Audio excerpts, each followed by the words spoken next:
Oh, I thought I was tripping. Yeah. What up? Hey, good day to you all. Thank you for joining the stream.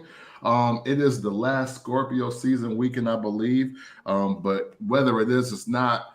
Happy heavenly birthday to Tony Mack. I love you, man. Thank you. You know what I'm saying? Um, Bang and I have been living a life that y'all can't really afford to, and possibly not even at our age. I can't talk about mine. He ain't gonna talk about his, but whatever. Hey, also just happen to see out there that it is what it is looking for wrestling analysts. Look no further. Oh, wait a minute, what? Yeah, yeah. Oh, I missed that. Jack Harlow episode of It Is What It Is. They kicked it off by saying, hey, we actually looking for other analysts because I guess Jack is really into soccer. And he was like, yeah, we're looking for all that. We're looking for like, hockey. We're looking for wrestling. I was like, yo, look no Oh, further. I'm gonna let you run that play. Yeah, you know what I'm I'm saying? gonna We let you gotta run that play. Tell Ed to call him. hey. Listen, I'm thinking that just might have to be that. I'm like, yo, Hey, you gotta use your plugs. hey, no, hey, look, I'm thinking about it. We about to research, we about to develop, we Yeah, about to get something popping. But cause I man, hey, missed that listen. one. Yeah, oh no, I look, now that I work outside every day, I don't catch everything, but something told me to watch that episode, and I'm glad I did because that was the information that we needed. So all of the FBC POD community, y'all also let them know while we work behind the scenes to try to get something to pop off with that. Yeah. Because hey, this is the show that talks about wrestling like nobody else in the world. And when you are talking about that, you're talking about the first Black Champ podcast. And I'm the pick, but my government name is also Cameron. hey, hey. And it's funny when people find out my government name, but I am Jr. Bang. Yeah. Make sure you rate, like, subscribe, download to the What Did You Know on YouTube, Barbershed Network on your digital platforms Yeah. to go ahead and subscribe to First Black Champ. Make sure you go ahead and get the merch. You see Camp on with the gray hoodie. You know what I'm saying? So, man, make sure you go ahead and cop that. And we're just going to get this started because next Friday, so first of all, next week is Thanksgiving week. And I keep forgetting Yes. that. So, Man, fast as happy F. Thanksgiving. Yeah. So happy Thanksgiving to everybody next week. You know what I'm saying? Make sure you spend some good time with your friends and your family and all of that. If you got the Friendsgiving going on, do that. If you're doing stuff with the family, go ahead and do that. Short work week for some folks and all of that stuff. For So sure. first of all, happy Thanksgiving. But we Shout to know the when birds. Thanksgiving, whichever one you eat, You dig? that's what she said. Mm. But we know when Thanksgiving comes, Survivor Series and War Games is back for Thanksgiving, Yes, for the sir. Thanksgiving Spectacular. Mm-hmm. So as we said, we was gonna talk about some of our favorite Survivor Series moments, and get y'all caught up on some of the best Survivor Series of our memory. I know I Mm-hmm. go in my deep old school bag to talk about some of those matches, but you do have some others that happen in pay per views that might have been great for you. Matter of fact, one anniversary came up the other day that Camp was at, and I just noticed like you were at two historic entertainment moments. You were in the tour bus where you heard the Control verse from Yeah. Kendrick Lamar, Yep. and you were at the Survivor Series when the Shield debuted. So there you Yeah, go. man. So yeah, you was at some. You was at great moments in American history when it comes to sports. But this one we're gonna just go ahead and get our predictions out the way. Mm-hmm. Especially when, from a WWE standpoint, it was kind of like a light week. You know what I'm Yeah. saying? Getting prepared for what's going on Friday. And also, shouts to everybody in Chicago. Chicago is the epicenter of wrestling all this week because the WWE and AEW will be in town some parts of Thanksgiving week. So shouts out to all of the wrestling fans in Chicago. With that being said, let's start with the predictions of the Survivor Series and kicking it off with a match that I didn't necessarily expect, but after his amazing explanation of the heel turn and making all of Latin America and wrestling cry, apparently, Santos Escobar, will be going up against Carlito in a grudge match at Survivor Series. So for those who didn't see SmackDown on Saturday, Santos Escobar didn't necessarily go crazy drug dealer, but he definitely came in with the "I brought you in this world and I'll take all of y'all punk asses out," which I was cool with as well. Yeah, absolutely. And he was definitely dressed like Scarface when he finally officially came up.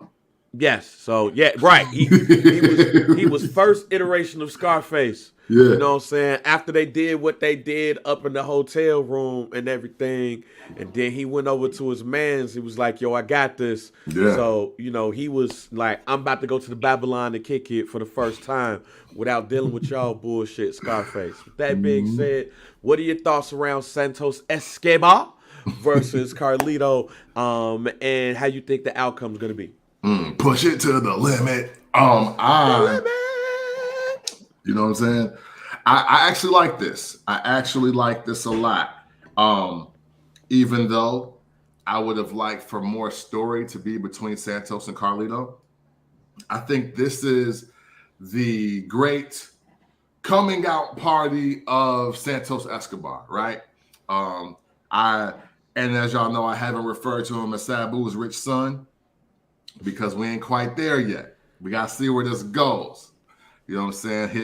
His respect needs to be put on his name right now. So it's Santos Escobar until further notice. And I say that the respect needs to be put on his name and all of that because I think this is a great way for him to finally do what it said in the promo. It's like, "Hey, yo, you Latin individuals were dead weight. I never needed y'all. I put y'all on. This is about me." And I love the fact that he used a lot of great first black champ talking points in his promo. Because, hey, look, I wasn't feeling when Ray happened to come out and was like, hey, you hurt? No, let me go get the title. No, bro, you trying to ruin my life. Like, what are you talking about? You should have been turned on homie in my estimation, but whatever. Santos versus Carlito. Why I really like the match itself, Bang, is because I think that we get the best of both worlds, in my opinion, of two of the last great Latin wrestlers at the same time, right? I don't want to use phrases like Carlito's underrated or overrated or anything like that. I think that a lot of people know exactly how great Carlito is, but this era ain't seen it. And even to your credit, because when they were in the NXT, you were like, "Yo, the Santos dude is actually pretty nice." And that actually made me check him out. And he's before this whole Rey Mysterio Dominic storyline that kicked off, he was doing some really great work. So I think this is a great chance to build up two of the guys that honestly could very well be the two greatest Latin superstars like today, like present day, not of all time, but of today, skill-wise, performance-wise. I just wish it was a better story behind it for them. Yeah, I think this is kind of rushed, but nonetheless, I can't wait to see these two match up. Yeah. I don't think this is like match of the night because, we got war games and all of that stuff. Right. But we're going to see a good old-fashioned Latin grudge match, and I can't wait. Yeah, and I got Santos. Yeah, okay. And the only thing that we're going to be missing is blood. Like, this is one of those matches where I love to see somebody just, do that shit and then, blood start trickling down. Yeah. But I also have Santos Escobar right here, too.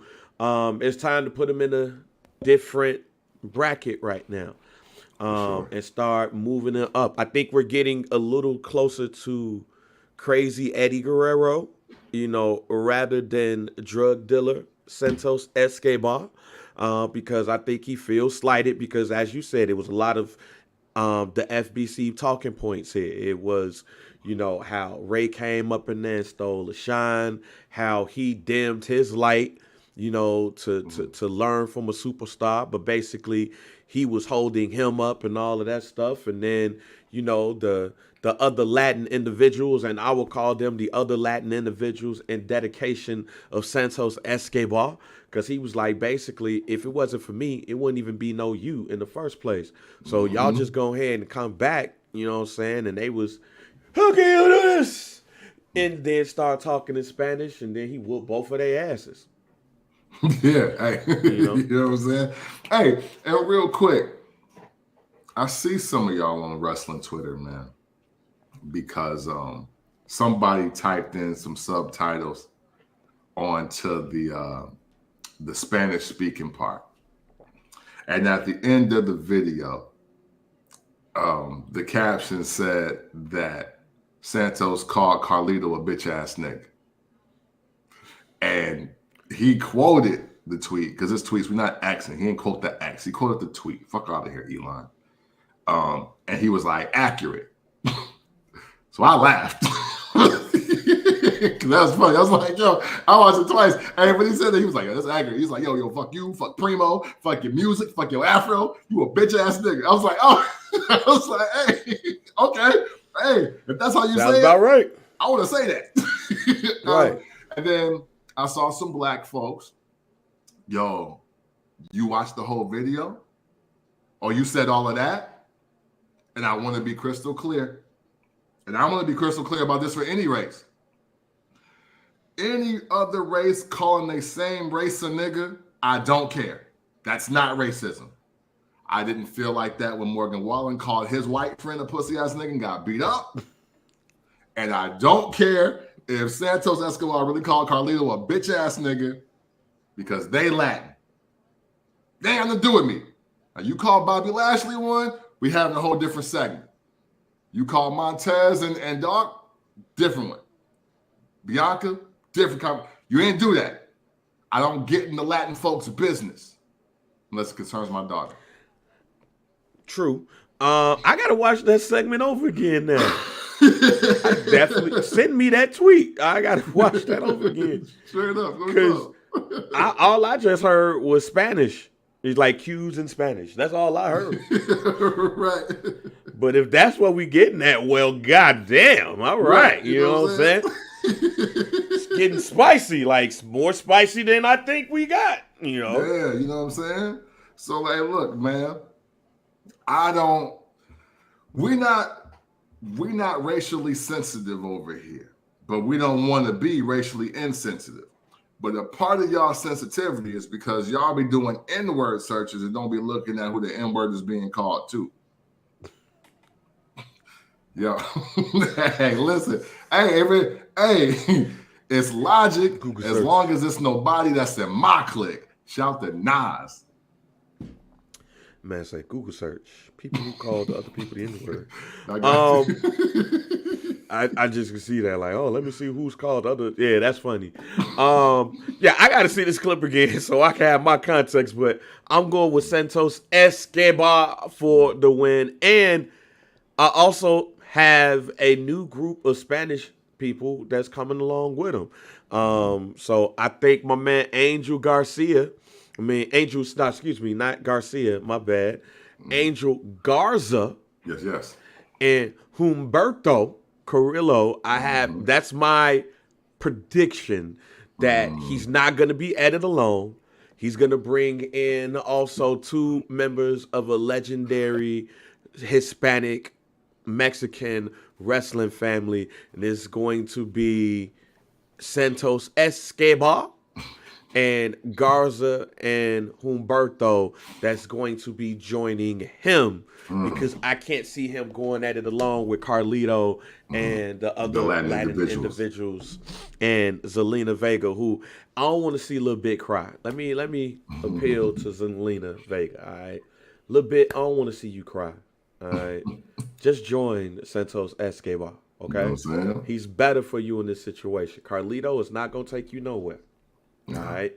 Them other Latin individuals, they ain't gonna take you nowhere. And Yeah. if you stay with them, that's the quickest way for you to get, your future endeavor email. All right. And the plastic bag with your shit in it. So stay away from the Latin individuals and Carlito. Matter of fact, WWE, call them other two the Latin individuals. That should be their tag team name.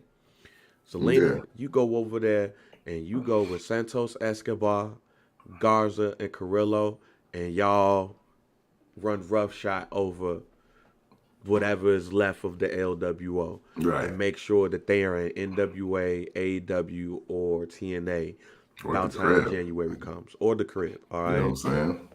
AAA, C Mill, somewhere else, but Yeah. Get that you shit hitch out of here. you you hit your wagon to a winning team. All right, love. All right, For you know what I'm sure. saying? A little bit. Bang. All right, let's go to the next match on the list. Gunther.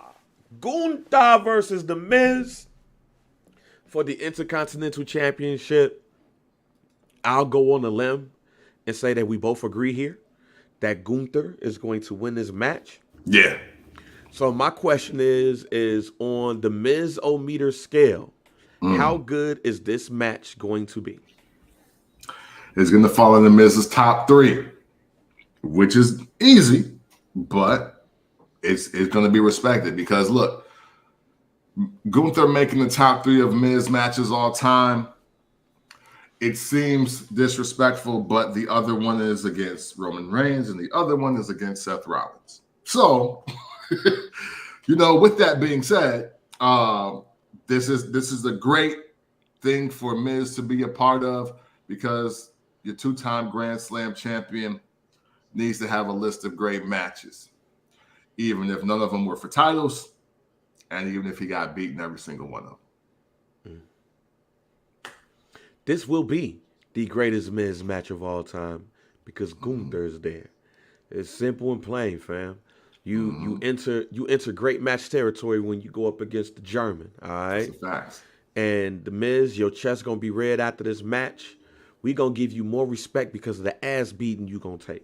But you ain't beating Gunther for the Intercontinental Championship. Yeah. Not in Chicago.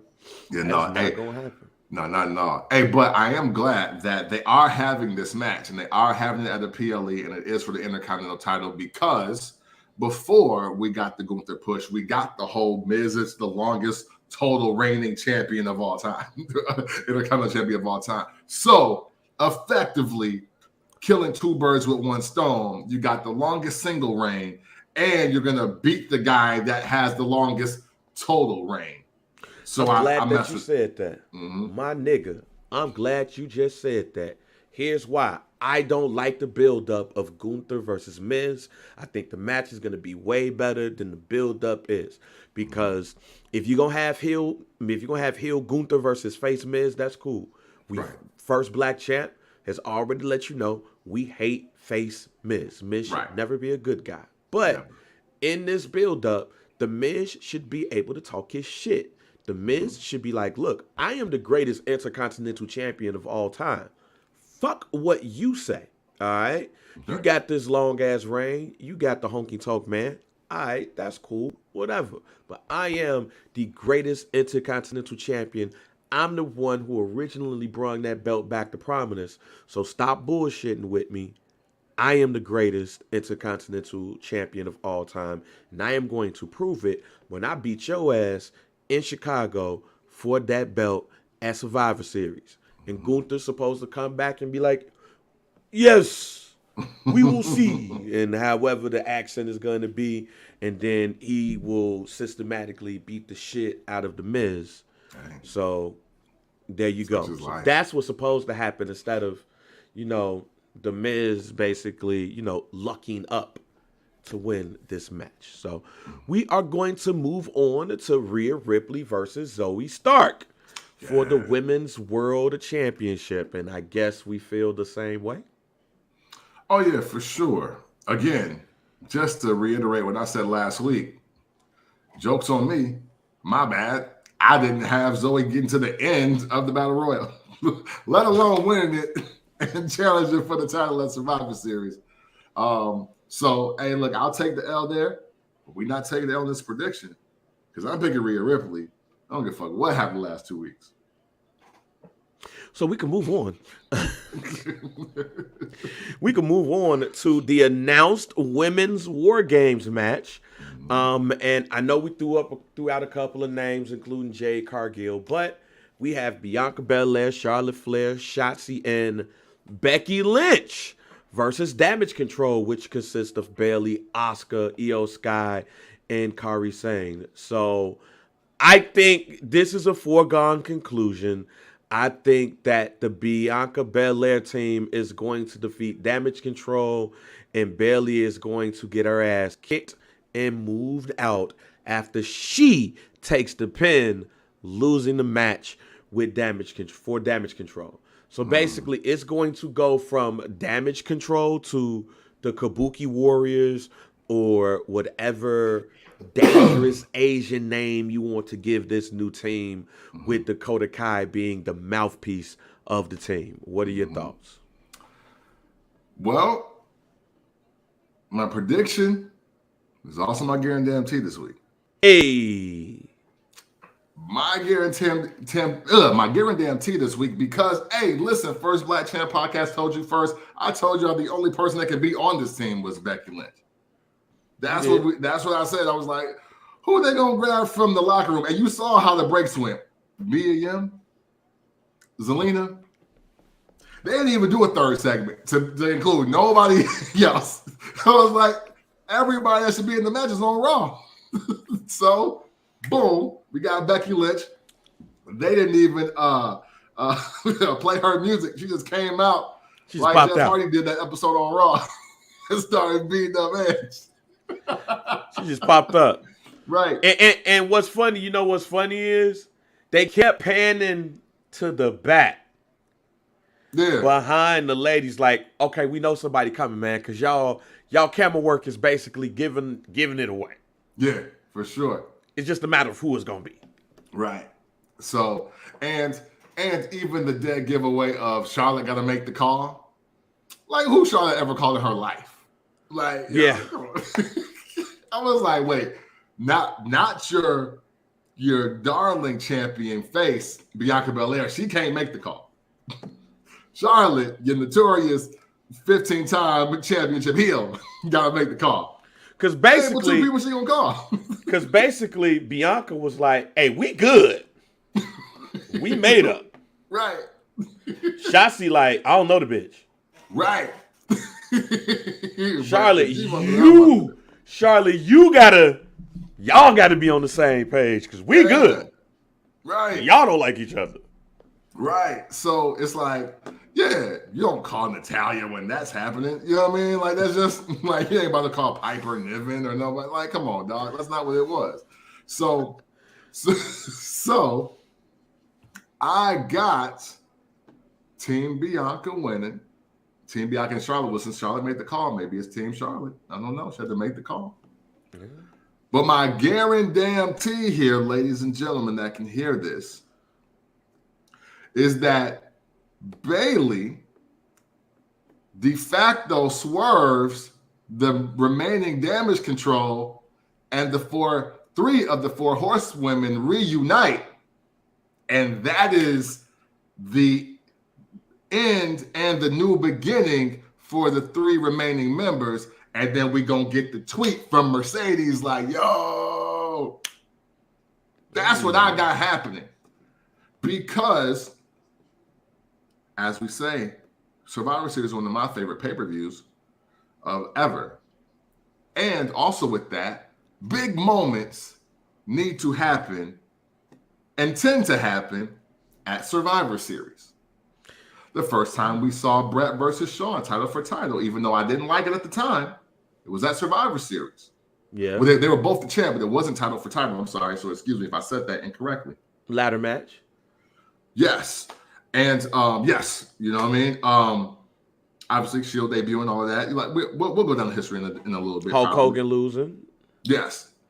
You know what I'm saying? That Shawn versus, matter of fact, and that Shawn versus Brett match was the first year that they went away from 8 and 10-man tag matches for the entire card. And that's why I don't like that particular Survivor Series, but it was monumental. I'm telling y'all this. Bayley already think these girls don't really mess with her, and she can't figure out what they saying. She literally living the nail shop horror story that everybody be talking about on social media. Right?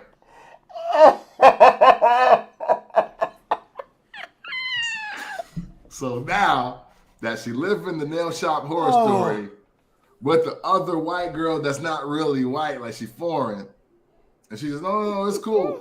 You know what I'm saying? No, they saying you just gotta give her the t-shirt. Oh, word, that's it. I'm expecting Bayley to be the crafty superstar that we know her to be. I'm gonna get these hoes before they get me. I got her swerving and joining the girls she can understand, and also the girls that she came into the game with, and being like, hey, look, this is a one-off. Now let me do my own thing. Because we got to go back to just living. We not a six-man. We not a faction no more.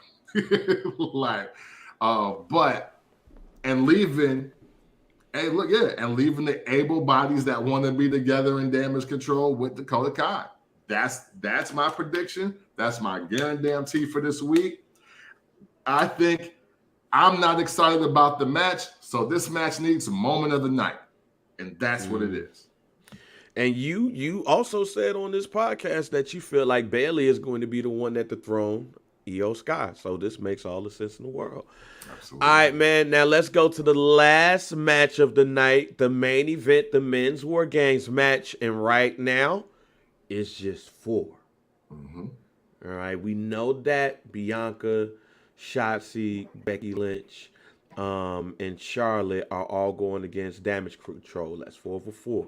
But the WWE has not said anything about this match being 5-on-5, and normally War Games be 5-on-5. So in this case, we only have what we can go with. This might change throughout the week, since Drew McIntyre cost Cody Rhodes and Jey Uso the tag team championships, and thus aligning with Rhea Ripley, which goes to a prediction that I had said weeks ago that we will get into, that it feels like might be coming true.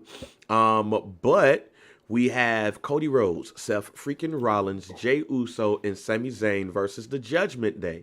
Damian Priest, Finn Balor, Dirty Dominic Mysterio, and JD McDonough in the Men's War Games match. Now, it feels like that JD McDonough could be removed and Drew McIntyre be placed in it if it's just going to be 4-on-4. If it will be 5-on-5, then you add Drew McIntyre into the match, and maybe you add a Randy Orton, so to speak. But we just going to go 4-on-4. So, as this match stands right now, here's my guarantee. Okay. And I am doubling down on it. Okay. Matter of fact, I am doubling down on it to the point where I have a double guarantee, ladies and gentlemen. Oh, I like where this is going.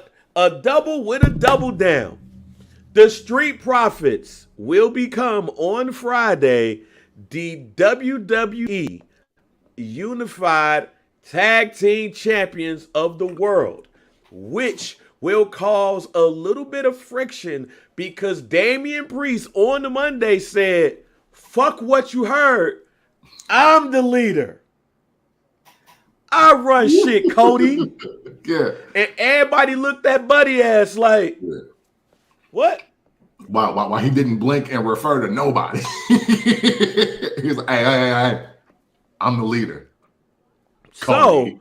So, and hearing that and knowing that and see that they're fast tracking the tag team championships, what better way of adding some dissension than them losing the tag team championships. So when you go into the Survivor Series War Games, it's like, all right, what the fuck the leader's gonna do? As I said a couple of weeks ago, a couple of podcast episodes ago, I said this is the perfect match the perfect match for somebody to go over on Seth Rollins. If you also was watching on Monday, Buddy Ass walked off limping. Mm-hmm. He walked off limping, ladies and gentlemen. So they're already teasing that Buddy Ass is broken down going into, guess what, y'all? The last PLE of the year. So as you said, there has to be a major moment at this PLE. You can't just end this with a dud, ladies and gentlemen. Nope. So I have a lot of weird shit going on in this match. But it essentially ends in Drew McIntyre becoming the WWE World Heavyweight Champion. Why? Because the blue case for Senior Money in the Bank ain't got the contract in it. But the green one do, ladies and gentlemen. And since Drew McIntyre has moved on in, it feels like it's the Judgment Day with the leader, Rhea Ripley, this means that she's going to give him a gift for joining the Judgment Day. And that gift is the green case, which holds the contract. He's not in the match, ladies and gentlemen. Drew McIntyre is not going to be in the match. But that cage is going to open. You're going to hear Drew McIntyre's music. Damian Priest is going to be looking like, what the fuck is going on here? Seth Rollins is going to get the Claymore. 1, 2, 3. And Damian Priest is going to be looking like, what? And he going to get his ass whooped, ending ending War Games. So there we go, ladies and gentlemen. Okay. So I want to say, cheers. Because I want to say, Bang and I we watch wrestling the same in a lot of ways. But I got an alternate ending. I believe a lot of everything that you're saying is going to happen. I want to be clear on that. And my contingency on my answer literally involves SmackDown. Because this is also my double guarantee that This is barring what has to happen, because I saw Monday Rhea Ripley for the first time ever in Judgment Day conceded. And that was weird to me. Damian Priest go out there, call himself the leader. She said, hey, you know what? Maybe for Warrior Anthem, you should be the leader. Maybe you should. Focus on that. And I'm like, something about that ain't right. Then they end the show with Drew McIntyre and Rhea, top of the ramp on the stage in solidarity. Then I get to SmackDown, and it's a match for the undisputed tag team championship match, title match, right? Number one contenders match, yes. I'm sorry. And I was like, yo, as much as I think that Pretty Deadly should have already won the titles, this got to be a play for the Street Profits. And this is where, and once they won, I was like, okay, this is where my guarantee starts. This was my original one. Well, no, they were neck and neck because I watched both shows. Bang, if the Street Profits beat Judgment Day on Friday, I don't have Damian Priest in War Games. I have him being subbed out by Drew McIntyre. Because they're like, yo, we let you lead, and we got this match, and you lost. Now we down 4 titles in the Judgment Day. So what we gonna do is give you a break. And we gonna put Drew McIntyre with Finn and Dom and JD McWaterhead, and we gonna go ahead and pursue this and Judgment, Cody and Seth and all of them. I think that Damian Priest feels super slighted. And I even got Judgment Day still winning War Games. But I think that once they get themselves out the way, here comes Damian Priest to cash in. And he's going to end the night as the World Heavyweight Champion and being like, this is what happens when I take control of my own shit. Monday, he leaves Judgment Day in the dust. Take y'all War Games win. I'm the champ. Fuck y'all. I'm out. That's what I got happening. Because everything still ends up with a Judgment Day W. It ends with a Money in the Bank cash in. But Damian Priest is officially sick of Cody Rhodes shit. He's sick of his shit. He's sick of not being able to cash in on Seth because Rhea keep telling him it ain't the right time. So he gonna be like, look, I'm gonna let Judgment Day play me. But I'm gonna leave with the belt because this is what happens when I take control of my career and my destiny. That's what I got.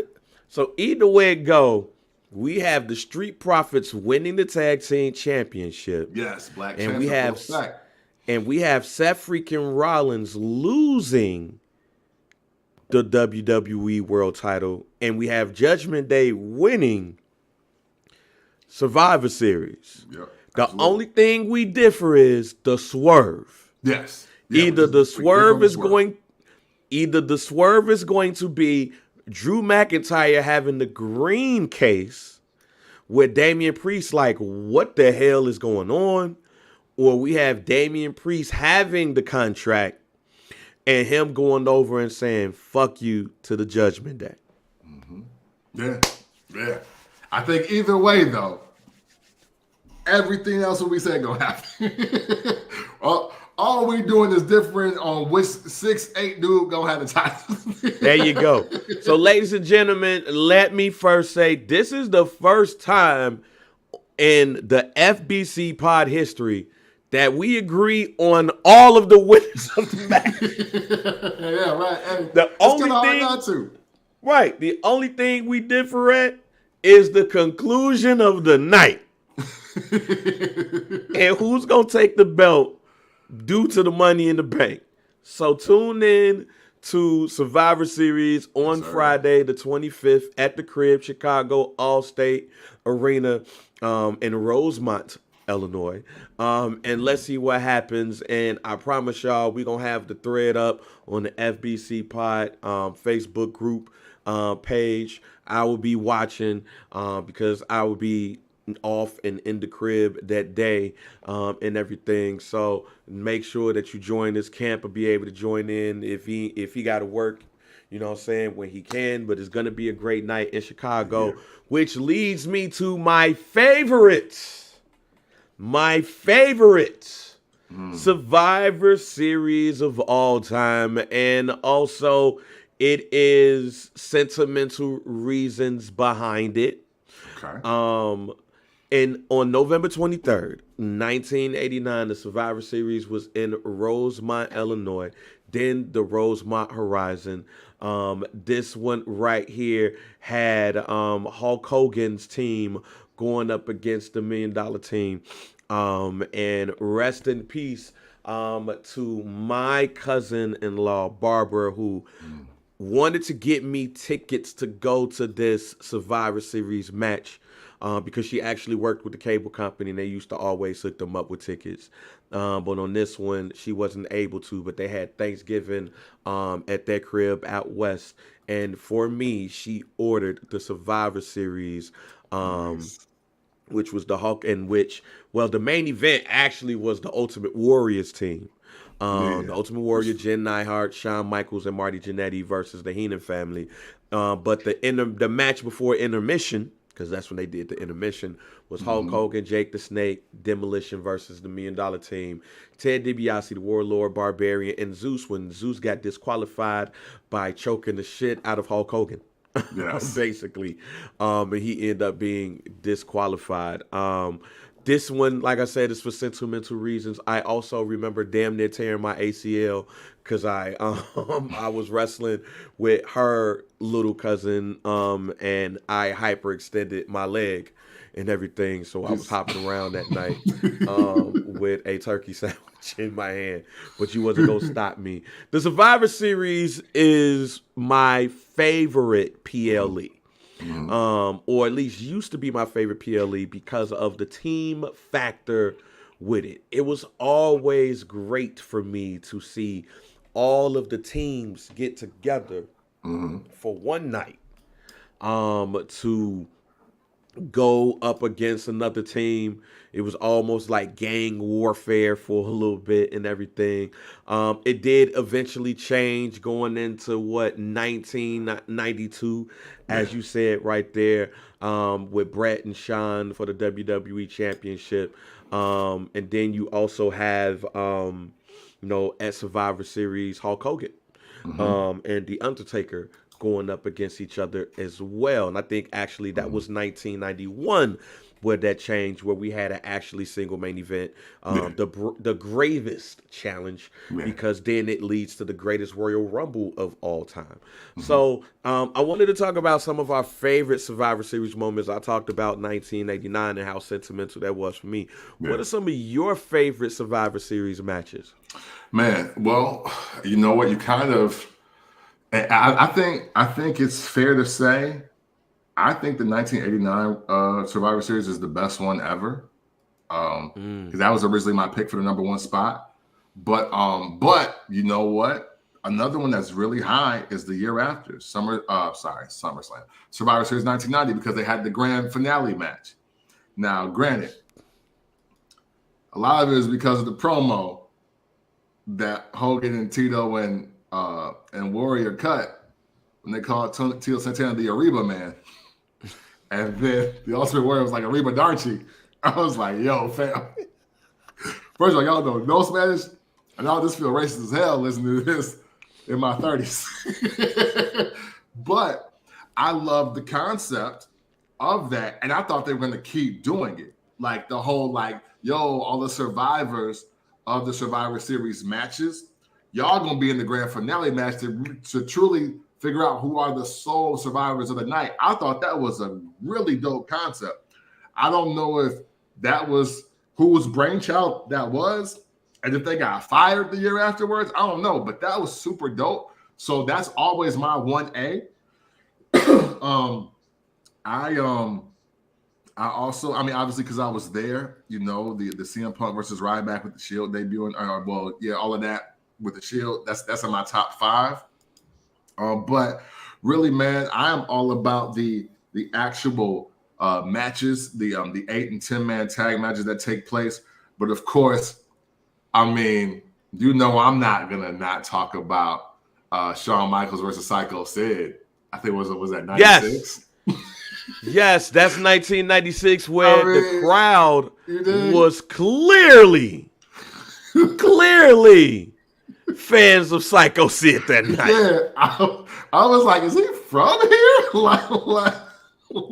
Yo, never has it granted, now this is the beginning of the Austin era, so it's more attitude and it's more like in your face violence and all of that. Yeah, and in fact, just to give everybody some context to that, this is Bret Hart versus Stone Cold.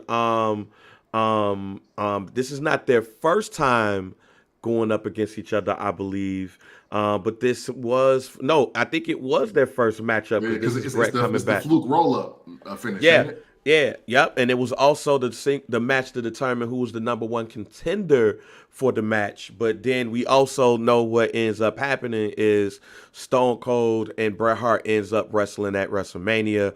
And then you have Psycho Sid versus The Undertaker. And that all leads to Chicago. That also leads to WrestleMania in Chicago. basically that crowd was like somebody in the black leather vest. Everybody in the black leather vest getting cheered for the night. That's basically what that night was. And they were like, yo, Austin, Psycho Sid, it don't matter. Like, we with them. And the match was funny. The match was funny. Never has a legend been attacked and got a pop like that from the guy that did it. It's usually, oh, come on, that was uncalled for. It was like, yeah, get Jose Lothario out of here too. Like, how can you not love the match? How can you not love the match? Yeah, so that's high up there for me, even though I put every single 8 or 10 man tag match, because I think it's the first Survivor Series. And even though it was obviously a clusterfuck, but when they did the 5 tag teams versus the 5 tag teams, yeah, I just like that because the intro took 5-10 minutes. I like it for that reason. Just all the niggas just walking in. They basically had a lumberjack match that ended up turning into a Survivor Series match. Yeah, but you know what I loved about that first one is not necessarily the men's match, but it was the women's match. And I still consider that women's Survivor Series match to be one of the greatest matches in Survivor Series history. That is the Fabulous Moolah, the Jumping Bomb Angels, Rockin' Robin and Velvet McIntyre versus Dawn Marie, Donna Christianello, and the Glamour Girls and Sensational Sherry. Yeah. And that's a 5-on-5 tag team women's match for the match for survival. And it was the Jumping Bomb Angels that stood out. Like, they really showed out in that match, and they really did their thing. And that's why I love that match specifically. And anytime I go to flashbacks with the Survivor Series, I always go back to that match. Another and hopefully, go ahead. And hopefully, Moolah didn't set out the Jumping Bomb Angels after the match, but you know, we've heard stories. We've heard stories, ladies and gentlemen.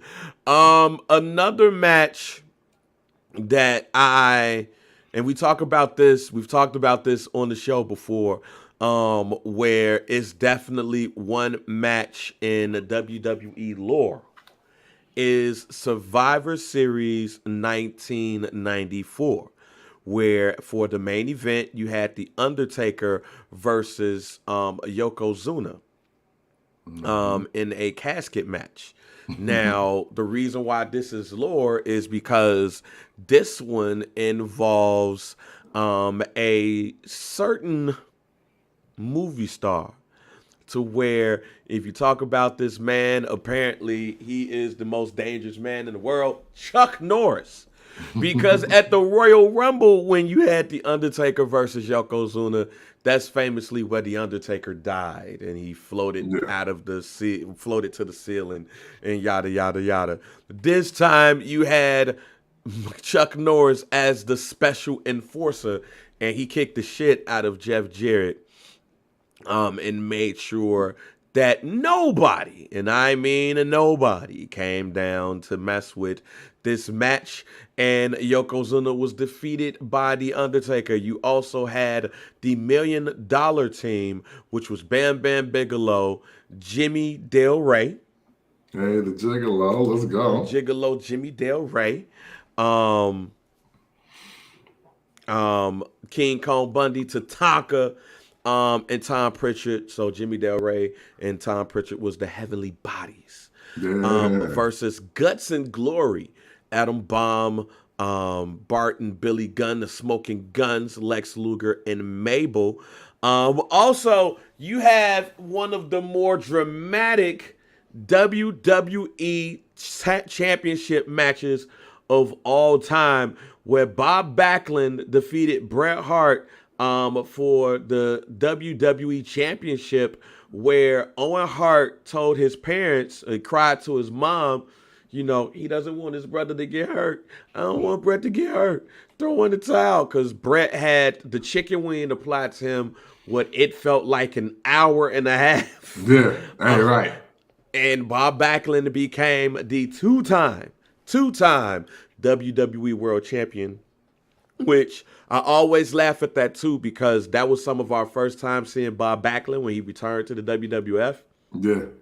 But then learning that Bob Backlund was the champion before the Iron Sheik and Hulk Hogan, we was like, yo, what the fuck?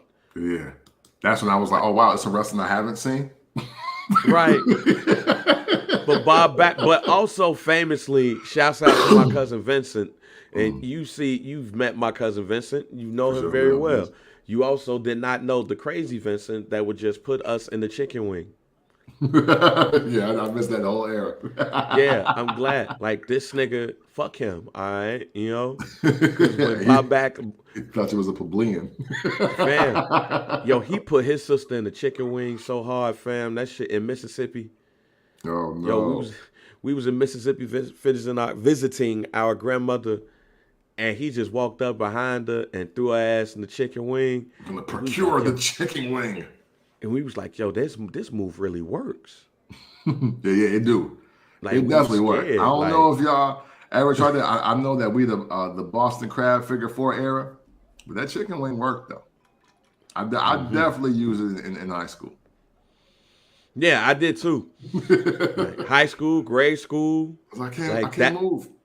Yeah, now you motherfuckers just be like, oh. Yeah. Because matter of fact, see, this is, did y'all ever do the Panic? Or was that just like some Freeport shit? What's that? Shit? So the Panic was like, like shit on the wall and somebody got to hold your chest? No, that's not wild. Oh, okay. But no. The Panic was like, like it's kind of like the Debo chokehold, but they get you and be like, all right, don't fight it. But then you start like, don't panic. Put your ass in the panic. Oh, that's just putting somebody in a sleeper hole. Hell, the fuck yeah. We didn't call don't panic, but yes, we randomly put niggas in sleeper holes, full Nelsons, chicken wings, any move that was designed to break a neck or a shoulder, we did. Don't try this at home. Yeah. Hey, this was way before the disclaimer, y'all. Matter of fact, they added it because of us. Yes, yeah. We're the generation where the WWE was like, we got to add this disclaimer. Yeah, you know what I'm saying? Folks out here getting hurt for real right. trying to do this shit. Yo, they're hurting kids everywhere. Ugh. Maybe we need to tell them not to do this. Yeah, this is not the right thing to do. Yeah. But yeah, I mean, this dude, like, man, Vincent used to just walk up behind you and just put the chicken wing on you. So I hated Bob Backlund for quite some time. Hated him for quite some time because I thought I was not going to have an arm because of Vincent. But the Survivor Series didn't help in that because he had Bret Hart in that joint for like 5-10 minutes. Yeah. And Owen Hart cheerfully pled it to his family, throw in the towel. Yeah. And then when the towel got thrown in, he was like, you stupid motherfuckers, you. He's like, yeah. Got y'all. Vince McMahon was so upset. He was so mad that match. Like, that was like, if you want to watch an announcer, if you want to get like a lesson on announcers getting mad at what the heel do, look at that match. For sure. Because only Jerry Lawler was like, ha ha ha ha ha. Everybody else was like, you dastardly human being, Owen Hart, you. How can you do this to your family? How can you take advantage of your family's love for their oldest son because you're not shit and you don't feel like you're loved? Like, if I was Owen Hart and I heard that, I would really think like nobody loves me ever, but fuck y'all, because look what happens. Other Survivor Series matches that I thought, and matter of fact, let's go to Bret. Let's stay on Bret Hart and Shawn Michaels real quick. Okay. Because as we had talked about in the first ever ladder match for the WWE World Championship at Survivor Series 1992, it was Bret versus Shawn for the with Bret being the champion. Yeah. About 5 years later, this would happen again with Bret being the champion going up against Shawn Michaels, and it would be the Montreal Screwjob, which always periodically come back up. With people having debates about if this was a work or not. That pay-per-view as a whole was ass to me. Yeah. Like, this is probably that moment was really the moment. Yeah, like this is one of the pay-per-views that I didn't necessarily, excuse me, like No, I'm digging. with this one right here.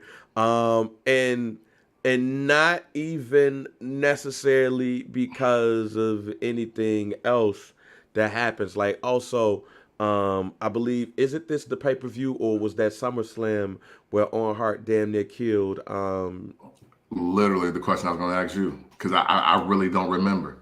I don't remember if this is the one where where you watch that man's spinal cord go into his cranium and then come out like a damn slinky. I don't know if this is the one or not, or if it was before, but I'm thinking it has to be at no, because that one was for the SummerSlam.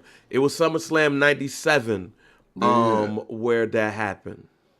Okay, because I do remember it being for the Intercontinental title, but man, I don't know, but all I know is that was definitely the last time Owen versus Stone Cold happened in a one-on-one. That I do remember. So Yeah, but in this pay-per-view right here, it was the New Age Outlaws and the Godwins versus the Headbangers and the New Jacks, the Truth Commission. Remember the Truth Commission? I do now that I'm looking at it because this is so yeah. This after this we set up the worst WWE or WWF faction of all time, which is the Oddities, because the Truth Commission, the Interrogator became Kurgan, right? Yep. Yeah, so yeah. I did like the Jackal though. I won't front. I like the Jackal. Yeah, and I mean, and for those who don't know, like now, the Jackal was Don Callis, and we see Don Callis every week at AEW. And you also had Sniper, and Reckon, I think his name was. So they I really think tried like that on Bull retribution Buchanan. shit a couple times then, huh? Low key. Yeah, low key.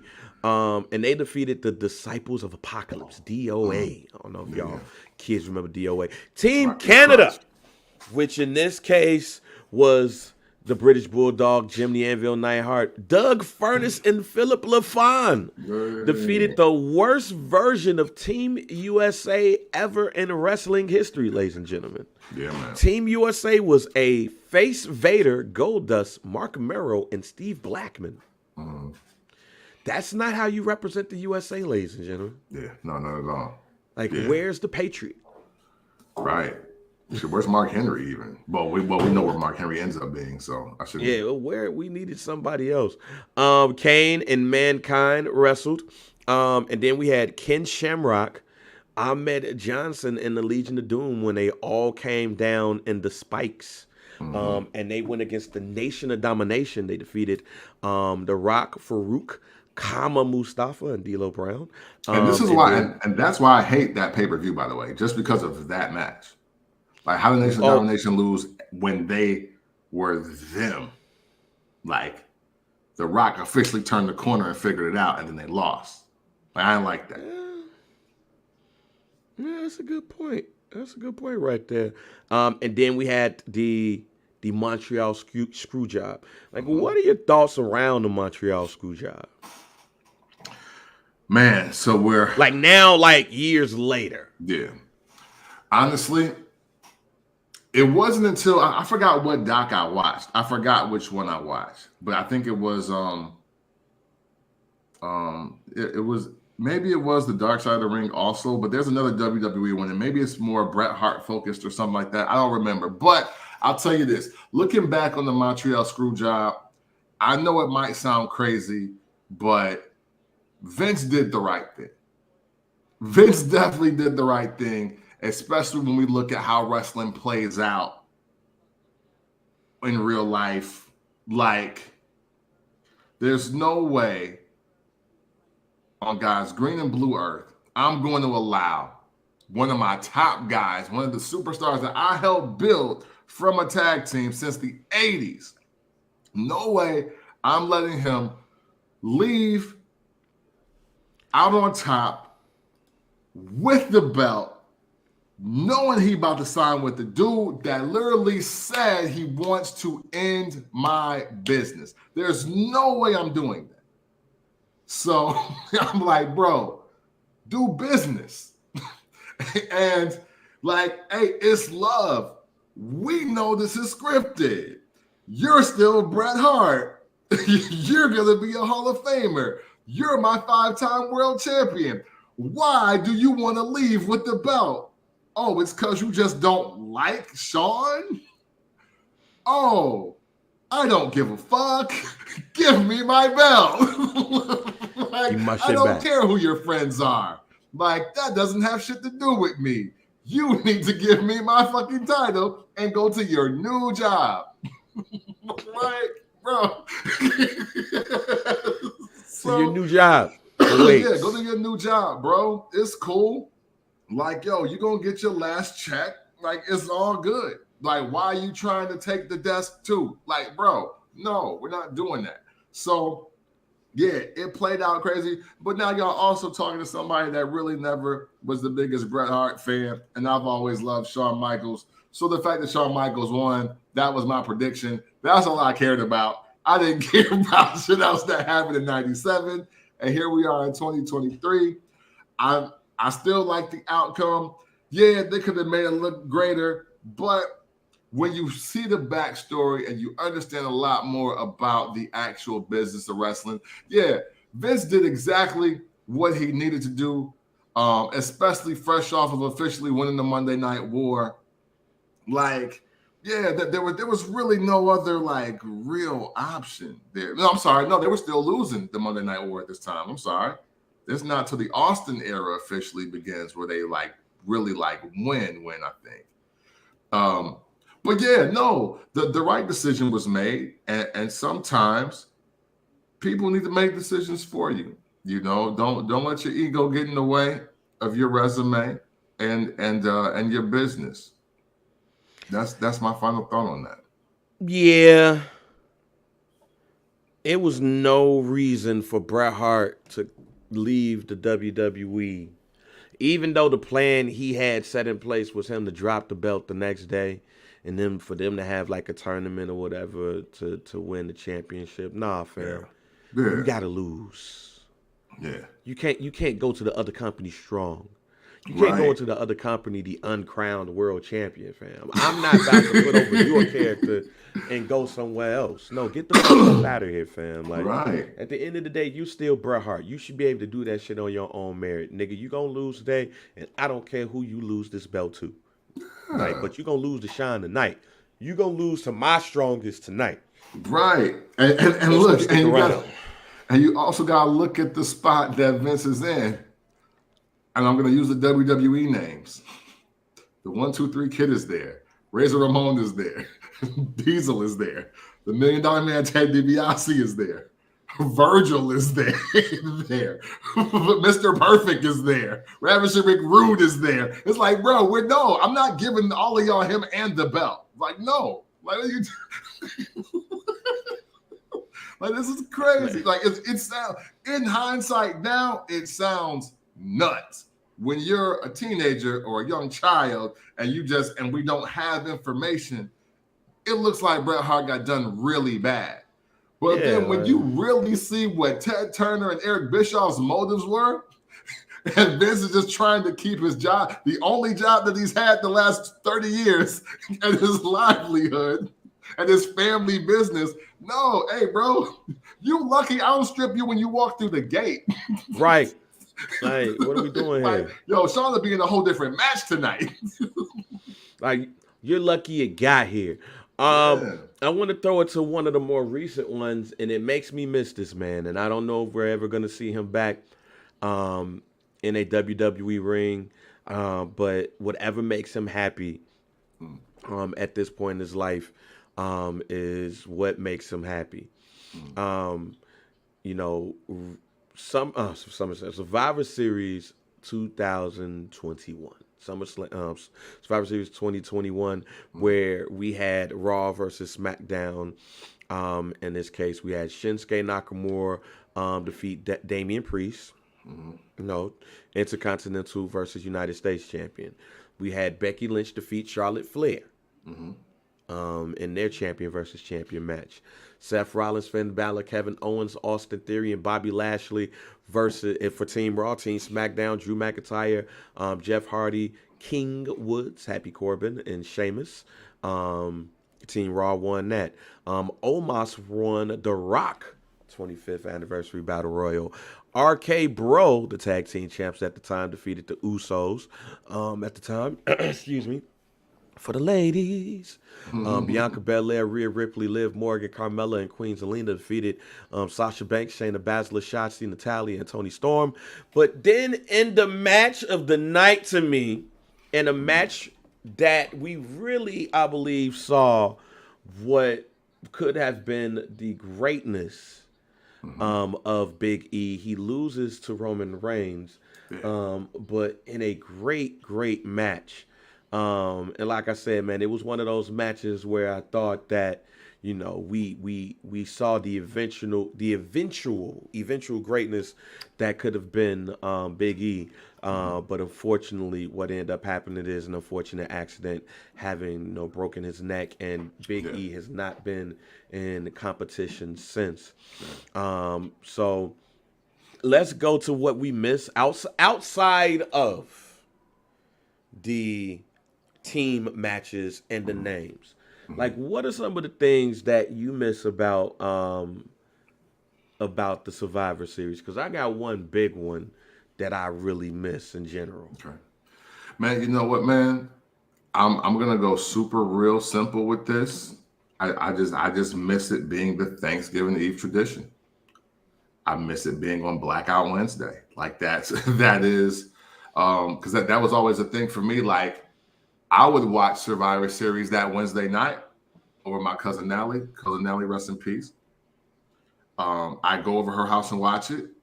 And if I could, I would try to go back over there and watch it on Thursday. Or once I got the cable box, shout out to my cousin Alan Gage, I'd watch it the Wednesday and then the Thursday and then maybe against Saturday. You know what I'm saying? Like, I miss the element of Survivor Series being a real part of my Thanksgiving week. That's what I miss the most. Outside of the 8 and 10 man tag and 10 person tag matches now, because we have so many women in wrestling, that's the one thing I miss the most. Now it doesn't feel so tradition based. It doesn't feel so like, I guess cultish is the only word to use, because it felt like if you knew, you knew. Like, your whole family didn't watch wrestling, but about 10 or 12 of y'all watched Survivor Series. Right. And it's your bond with those cousins that's the ones that's probably still the strongest today. Yeah. And that's what I miss about it. I miss the big moments outside of that. Like, you always knew something was going to happen with the Survivor Series. Even like, you know, what we talked about with the final survivors, or the ultimate survivors, what that was. Hulk Hogan losing in a main event in a pay-per-view / premium live event. Because, man, when you find out, like, whether you watched it or not, the conversation that you had in 1991 after Hulk Hogan lost the belt to The Undertaker was shocking the next day when you went to school, or when you got back to school that week, which led to Tuesday in Texas. But then also kind of realizing, like, yo, that was in the middle of the pay-per-view. So if I'm like, you know, the Nasty Boys, I'm like, damn, y'all just took the air out of the goddamn shit, fam. Right. Hulk Hogan just lost the goddamn belt. What the fuck is going on? Yeah. Like, now what do we do? What are we doing here, fam? You know, the Montreal screw job is another one. You know, the whole thing with Raw and SmackDown, like, I was literally about to say that. it just felt like the Survivor Series was always big match feel, and it hasn't felt like that in quite some time. Like, the Survivor Series to me is not even treated like one of the big four Yeah. or Big Five pay-per-views. It's treated like it's Backlash in some cases. And I Yeah. think War Games is an attempt to get the Survivor Series back in prominence. But I also believe that tradition is what makes that. We've added on, and here's why I think that's important as far as the Survivor Series go. WrestleMania is the granddaddy of them all. Hmm. So I mean, taken from Starcade, but it's WrestleMania is the showcase of the Immortals. The Royal Rumble is the kickoff to the road of WrestleMania. SummerSlam is Summer's biggest night. What does Survivor Series become? Yeah. Yeah. Become. And Yeah. that's what's missing. Yeah. Like that's what's missing. Yeah, no, it definitely was the Thanksgiving Eve tradition. And you know what? And the thing is, once they started moving it to Sunday, I was like, wait, now And Saturday? And it's like, oh. and But I I will believe, say, and just to end that off, I believe that I think that Survivor Series was the one pay-per-view that was built on tradition. I yeah, think you said it. Like it was like the tradition of it. I think that the Survivor Series was the one pay-per-view that was built off tradition and where you have amplified the Royal Rumble after its inception by adding the number one contender spot. And even in the Ric Flair year case 92, adding whoever wins this wins the WWE Championship. And right. we've seen some of the big, amazing moments that's happened at Survivor Series. And again, the showcase of Immortals of WrestleMania. The tradition is what built Survivor Series. And I think you have to get back to that. Yeah, for sure. For sure. And you know what? As much as I've talked down on other Raw versus SmackDown matches, I do want to clarify why, since we're doing this, our own pre-show to the Survivor Series, right? When they first did the Big Show swerve and him going to jumping the Raw to SmackDown or whatever, I was like, oh wow, that's a cool twist. That's the cool twist. Like, we're gonna do these matches and people are gonna de facto flip, swerve, and it's gonna change the shape of it. But then when he did like the third time, I was like, all right, don't nobody else just want to go to the other brand? Like, it's literally like it took the fun out of the element of surprise.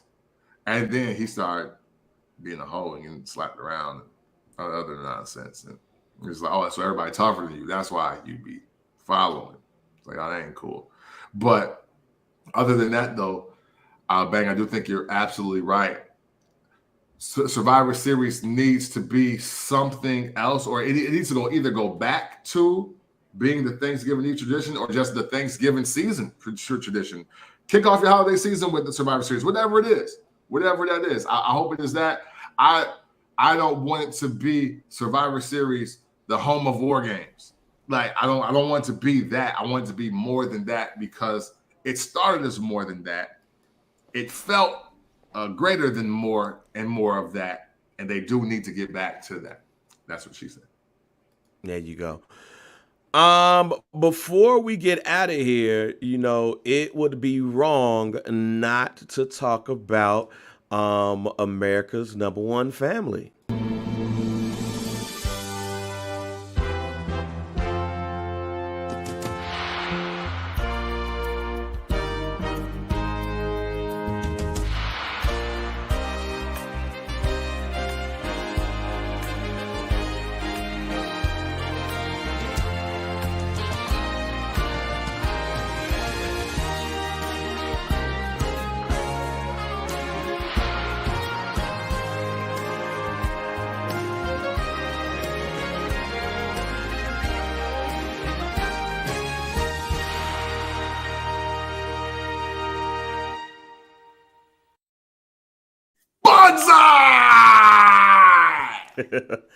All right, man.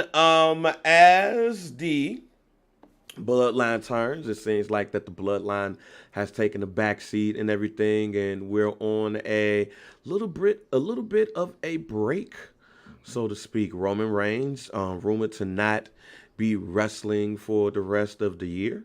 So we won't see that belt defended for the next couple of weeks, ladies and gentlemen, as Roman Reigns rests up and prepares for 2024. Solo seems like it's taking the lead.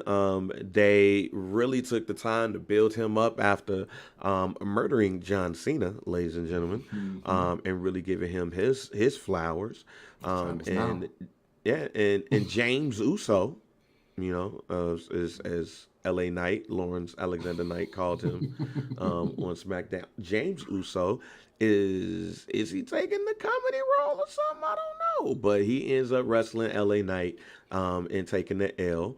But Solo proceeds to whoop LA Knight's ass, and they was going to drive him through a table, but Cody Rhodes came out there to save him, which I wanted to save this kind of like to where we begin. If there is a fifth member, was it teased that Lawrence Alexander Knight would be the fifth member of Team Cody and Seth for Survivor Series War Games if there is five members? Did the WWE kind of like try to throw us off the scent a bit of Randall Keith Orton, or we're going to see LA Knight if it's five members? Does that matter in this case? No, because we understand it, and it goes to one of my prior predictions to where we are going to see Roman Reigns in Chicago because he's going to cost LA Knight and Seth Rollins, LA Knight the match, because he's going to come up in there, and that's where you see that whole Bloodline Judgment Day thing that they were teasing, that partnership. Maybe that ends up here. So while that's not my guarantee the way things started to flow, there's definitely a possibility. But how do you feel about the Bloodline taking a step back here in this one? We're basically seeing we're basically in rerun time. Yeah, man. I think I mentioned this when Roman Reigns officially came back and the whole opening segment with Roman and LA Knight. Man, this is that odd period of time where you leave your show and the show was good, okay, maybe even a little great without you, because of the other people that have just stepped up, or that the people that in the audience have just decided to gravitate to. Because, I mean, again, even as we look at this division, women's division, it's not stacked. I mean, look, they had to use women from Raw to do the War Games match that SmackDown branded overall. All the great superstars that are also on SmackDown are heels, so they literally didn't have 8 to 10 guys on both sides of the fence that were a big enough draw to do War Games for the men. That was a lot in part to Roman Reigns being Roman Reigns, and the Bloodline doing what they do and being who they are. Dare I say, a big part of that was Jey Uso. Main event Jey Uso. Because even when Roman was out, Jey Uso was the Bloodline. You know what I'm saying? Like, even with Solo there, and because before he got there, but there was a time, and I guess it seems so far away because of everything that transpired, but there was a time where the Bloodline was only Roman, Paul, and Jey. And a lot of times Roman and Paul didn't show up, but it was still Bloodline business, with only Jey Uso having matches by himself. And they don't even have that anymore. So it's becoming a changing of the guard. I think the best thing that could have happened to Roman Reigns, probably in a lot of ways, as well as the worst thing, is the LA Knight run and the LA Knight pop. Because Bray Wyatt was supposed to be back on Raw, right? Or did he get drafted to no, he was in the last draft, was he? Nah. Yeah, so I'm just trying to go back to the Mountain Dew Galaxy World match, a Zero Gravity match. I was trying to go back to that just to see just the hierarchy and just how everybody was set up. But be that as it may, forget about all of that. Here we are moving forward, present day. And yeah, the bloodline, it just doesn't matter anymore. And I get it. Solo winning by homicide. Extra week of promo for Solo. He beat the greatest of all time. His time is now. And he didn't say a word. And even though Paul Heyman cut a phenomenal promo, it didn't get me excited about shit happening with the bloodline over the next, 6 weeks of the year. It didn't do that. And you got to do that. You know what I'm saying? Grayson Waller is still the most entertaining man on SmackDown. LA Knight is still the most popular and the most over guy on SmackDown.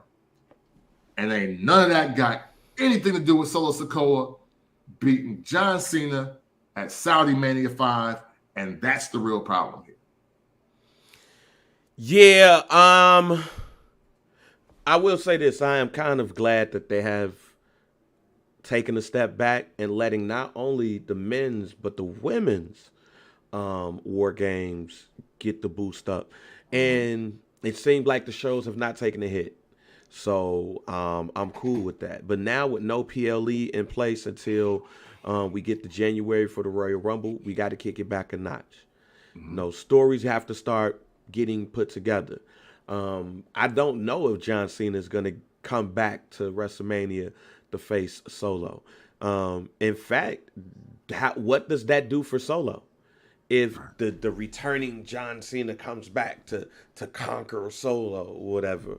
I actually think that this should boost up Solo's stock. And we should eventually see him finally go after his first title. Or at least start a dominating streak that leads to WrestleMania 41. At the very least. Like, does he now get the Batista spot? You know, whatever. I think they need to start teasing Jay and Jimmy for WrestleMania too. Like, let's start getting that together. You know, I mean, I know they've done some stuff. Yeah. You know, with costing championships and stuff, but nah, we have to start getting in a place of things being placed in place, you know, for WrestleMania, in order for things to not go dark. But I do like them taking the back seat because it puts people in different spots and it gives you a chance to refresh the story going into the road to WrestleMania. Yeah. And also with that, so since the promo didn't really work for me, I also don't like the fact that Solo didn't wrestle Friday night. He was supposed to thrash somebody. Yeah. You know that spotlight's supposed to have been, you know, him squashing like Cedric Alexander. Right. Exactly. Like he should have jumped in the Dragon Lee match and just beat both of them, him and Axum. He should have beat even though that was a dope ass match. Yes, it was. It absolutely was. But yeah, he was supposed to do something. Or if not that, then Bobby Lashley, it should have been Bobby Lashley versus Solo. Like something of a great magnitude should have happened for Solo Sikoa other than Paul Heyman being the great Paul Heyman and doing what he's supposed to do. That whole segment literally got overshadowed by LA Knight trying to get 4 bars off before his match with Jimmy Soundclick. And that's the problem. Yeah, but we will see what happens. Next week again is Survivor Series War Games.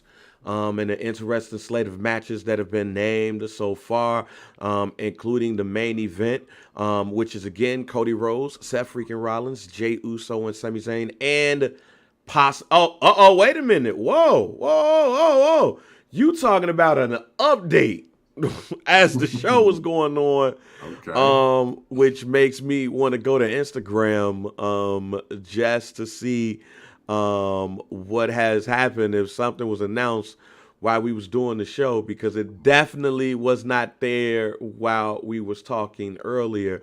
Of course we would have said it. So as we was talking, the Wikipedia was updated and now it says Cody Rhodes, Seth freaking Rollins, Jey Uso, Sami Zayn, and to be announced versus Judgment Day and Drew McIntyre. So now we can say this again. Now we can officially ask the question. Mm-hmm. So to end today's show, the Mm-hmm. question to be asked: Who will be the fifth member? Who will be the fifth member of the Dudes with Attitudes? I officially call it that now. Of the Dudes with Attitudes 2023 versus the Judgment Day and Drew McIntyre. Man, it's two options. Like it was one option for the ladies, it's two options for the men. Your first option is the hottest guy in the game right now, and that's L.A. Knight. Yeah. Right?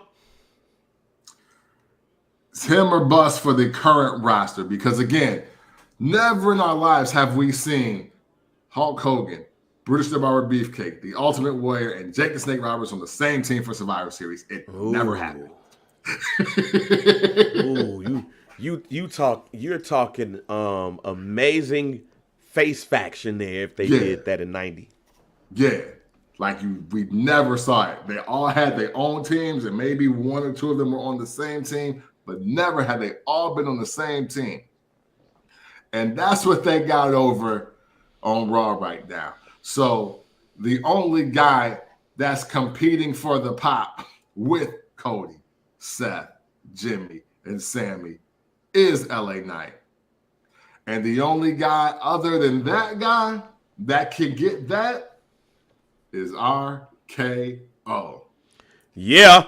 Because we didn't want him to leave anyway. So if he show up and they don't have that until I have voices in my head hit at the PLE, it's a wash. There's only two options. LA Knight, Randy Orton. That's it. All right. So I'm just gonna throw out the Randy Orton thing because I have a guaranteed hope. Okay. But yes, it will be Lawrence Alexander Knight going teaming up with the team. He currently don't have a match, ladies and gentlemen. And the man with the biggest pop got to have a match. So he's gonna have a match, and that match is going to be, in War Games with Dudes with Attitudes 2023, and that adds to the prediction where Drew McIntyre will end up being the World Heavyweight Champion. With that being said, I have a guaranteed hope, ladies and gentlemen, and I'm not even going to expound on that. It's just going to be a great, effective tease. Sometime in 2024, I want to see Randy Orton versus Gunther. End us off. Man, we appreciate y'all. We appreciate y'all for checking out this show this week. Hey, listen, I know that life and social media has maybe changed your perception on the holidays. And this is the holiday season. We are on the Mine was runway to retail. Thanksgiving. Retail changed mine. Retail did that. True. And I went back. Yeah, Thanksgiving. Yeah. Silly me. Just came. Hey, gotta make this money. Hey, but man, listen. I want all of you, if you're not gonna get up with none of your family, get up with at least one or two of your family that you mess with. You know what I'm saying? We passed the era of having to F with everybody. Now we get why some of our aunties or uncles didn't show up. Like, we get it, right? But now maybe just show up with the cousins that you mess with. I want Friendsgiving. You know what I'm saying? Yeah, I want y'all to throw on a Survivor Series. I want y'all to cook food. Don't heat it up. Don't order it. Make something. And I want y'all to enjoy wrestling like you did when you were like 9 or 11 this week. That's what I want y'all to do, man. I think it's super important. I think it's super important to get into your own traditions now. As we get older, we kind of like wanted to just do something so new.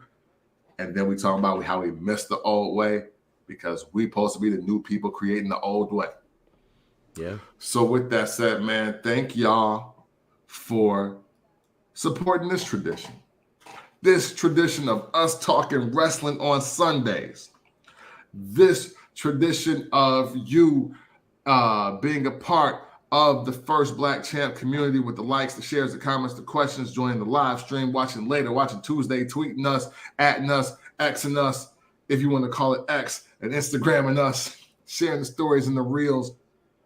Obviously, we can do it by ourselves, but y'all being a part of the community creates the tradition, and that we are sincerely thankful for all of y'all for doing that, and we appreciate it. So whenever you want to talk about wrestling in an unconventional way, do so by checking out the First Black Champ podcast. Tell it is what it is. It's the pick. It's the VP, DOC, and we are out. Nah, we ain't booking no fucking Johnny Wrestling at Survivor Series. Yeah, why? There is no